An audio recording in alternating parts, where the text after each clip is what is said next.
தேவனுக்கே துதி கனம் மகிமை உண்டாவதாக. அன்பான யூடியூப், பேஸ்புக், வாட்ஸ்அப் நண்பர்களே, உங்கள் யாவரையும் ஆண்டவராய் இயேசு நாமத்திலே தேவக்கரம் ஊழியங்கள் சார்பாக வாழ்த்து வரைகளை சந்தோஷமா இருக்கிறீங்களா? உங்கள் யாவருக்கும் இயேசு உயிர்த்தெழுந்த பண்டிகையான ஈஸ்டர் நல்வாழ்த்துக்களை, ஈஸ்டர் பண்டிகை நல்வாழ்த்துக்களை தெரிவித்துக் கொள்கின்றேன்.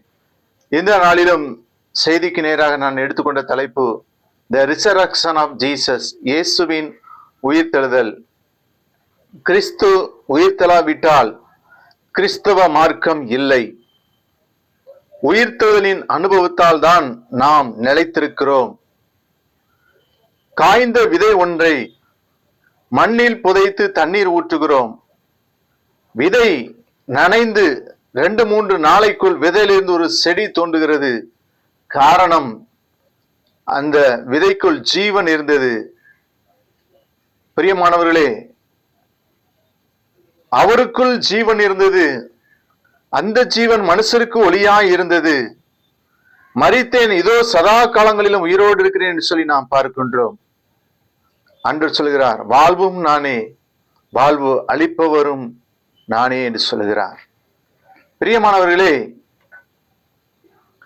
1 கொரிந்தியர் 15ஆம் வசனத்துல, மத்தேயு 28:6 அவர் இங்கே இல்லை, அவர் சொன்னபடி உயிர்த்தெழுந்தார் என்று சொல்லி நாம் பார்க்கிறோம். 1 கொரிந்தியர் 15:14 கிறிஸ்து எழுப்பப்படவில்லை என்றால் எங்கள் பிரசங்கம் விருதா, உங்கள் விசுவாசம் விருதா என்று பவுல் கூறுகிறார். 1 கொரிந்தியர் 15ஆம் அதிகாரம் 3-8 வசனங்களிலே பவுல் கொரிந்தியருக்கு எழுதுகிறார், கிறிஸ்துவானவர் வேத வாக்கியம்படி நமது பாவங்களுக்காக மரித்து அடக்கப்பட்டு வேத வாக்கியம்படி 3ஆம் நாள் உயிர்த்தெழுந்து கேபாவுக்கும் பின்பு 12 தரிசனமானார்.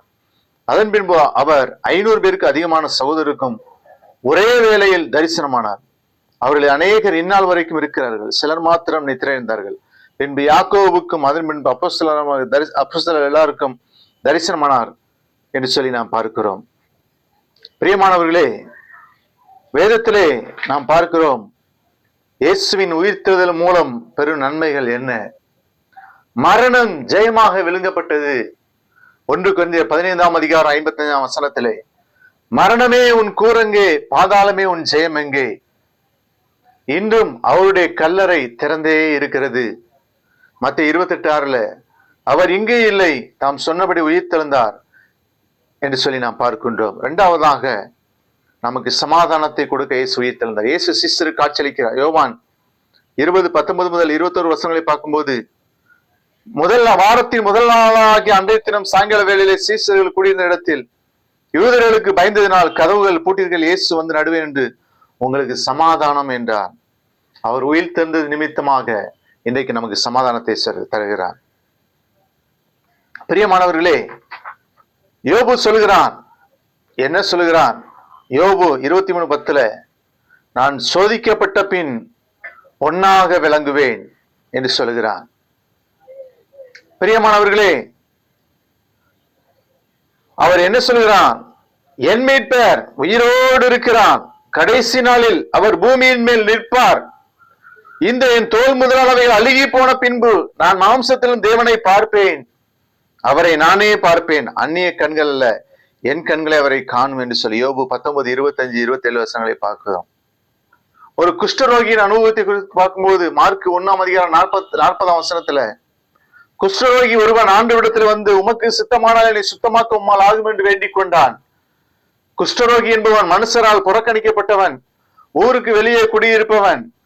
மற்ற மனிதர் அவ்வழியாய் வந்தால் தலையை மூடிக்கொண்டு தீட்டு தீட்டு என்று சொல்லிக் கொண்டே ஓட வேண்டியவன் இந்த குஷ்டரோகி. அவன் உயிரோடு செத்தவன், உயிரடைய வேண்டும் என்று விரும்புகின்றான். குஷ்டரோகி புது ஜீவன் பெறுவதற்காக இயேசுவின் சித்தம், அவனது விசுவாசம் இரண்டும் தேவை. பிதாவானவர் மரித்தெழுந்து எழுப்பி உயிர்ப்பிக்கிறது போல குமாரனும் தமக்கு சித்தமானவர்களை உயிர்ப்பிக்கிறார் என்ற வசனத்தை கேட்டு, என்னை அனுப்பினவரை விசுவாசிக்கிறவனுக்கு நித்திய ஜீவன் உண்டு, அவன் மரணத்தை விட்டு நித்திய ஜீவனுக்கு உட்பட்டிருக்கிறான் சொல்லி பார்க்கிறோம். மரித்தோர் தேவனுடைய சத்தத்தை கேட்கும் காலம் வரும், அது இப்பொழுதே வந்திருக்கிறது. பிதாவானவர் தம்மில் தாமே ஜீவனுடையவராய் இருக்கிறது போல குமாரனும் தம்மில் தாமே ஜீவனுடையவராய் இருக்கும்படி அருள் செய்திருக்கிறார். யோவான் 5ஆம் அதிகாரம் 21, 24, 26 வசனத்திலே, பாவம் குஷ்டரோகத்தை போன்றது, பாவத்தினால் சரீரம் செத்து போனவர்களையும் மற்றவர்களால் ஒடுக்கப்பட்டவர்களாயும் இருக்கிறவர்களுக்கு இயேசுவின் சித்தம், பாவியின் விசுவாசம் புதிய ஜீவனை கொடுக்கிறது. இதற்காகவே கிறிஸ்து உயிர் தெழுந்தார். பிரியமானவர்களே, உயிர் தெழுந்த கிறிஸ்துவை நாமும் தரிசிப்போம். கர்த்தர் நம்மை ஆசீர்வதிப்பார். ஜெபிப்போம். அன்பின் ஆண்டவரே, வசனத்தை கேட்ட பிள்ளைகளை ஆசீர்வதி.